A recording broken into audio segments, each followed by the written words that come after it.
कहा जाता है कि शाहजहां यमुना के उस पार ब्लैक मार्बल का एक और ताजमहल बनाना चाहते थे, जो मुमताज के सफ़ेद ताज का मिरर होता।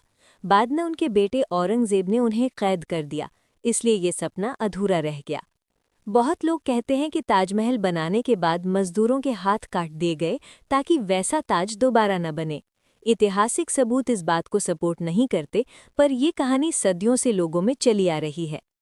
कुछ लोग कहते हैं कि ताजमहल पहले तेजो महालया नाम का शिव मंदिर था, लेकिन एएसआई और ज़्यादातर हिस्टोरियंस इस थियरी को गलत मानते हैं। फिर भी ये बात लोगों के बीच आज भी चर्चा का विषय है। सुबह गुलाबी, दोपहर सफ़ेद और रात को चांदनी में चमकता हुआ दिखता है। कहा जाता है ये रंग मुमताज़ महल के इमोशंस को दिखाते हैं।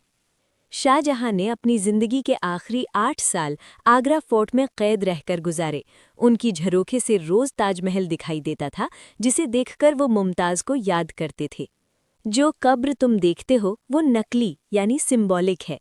मुमताज़ और शाहजहां की असली कब्रें नीचे बंद कमरे में हैं, जहां आम लोग नहीं जा सकते हैं।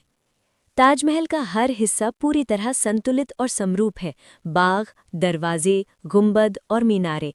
लेकिन एक चीज़ इस संतुलन को तोड़ती है, शाहजहां की कब्र, जो बाद में मुमताज़ के पास बनाई गई।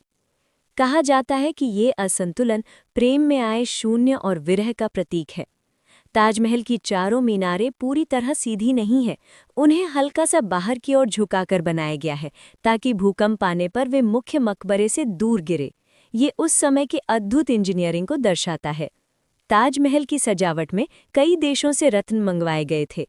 चीन से जेड, तिब्बत से फिरोज़ा, श्रीलंका से नीलम और अफ़गानिस्तान से लैपिस लाजुली। इसलिए ताजमहल सिर्फ भारत का नहीं, बल्कि पूरी दुनिया का प्रेम स्मारक है। ताजमहल की दीवारों पर कुरान की आयतें ऊपर नीचे एक जैसी आकार की दिखाई देती हैं। असल में ऊपर जाते जाते अक्षर बड़े बनाए गए हैं, ताकि नीचे से देखने पर बराबर लगे। ये कला दर्शकों को विनम्र और छोटा महसूस कराने के लिए थी।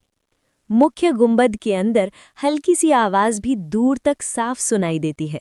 गुंबद को इस तरह बनाया गया है कि वो ध्वनि तरंगों को गूंज के साथ फैलाता है। ये अनुभव किसी चमत्कार से कम नहीं।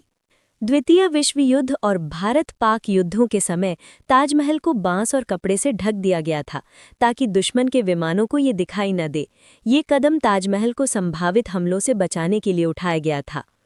पूर्णिमा की रातों में ताजमहल को सीमित समय के लिए खोला जाता है।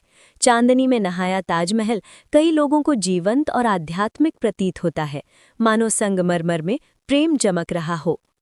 ताजमहल की फाउंडेशन लकड़ी के खंभों पर टिकी है, जो यमुना के पानी से ही मजबूत रहती है। नदी सूखने पर ताज को खतरा हो सकता है।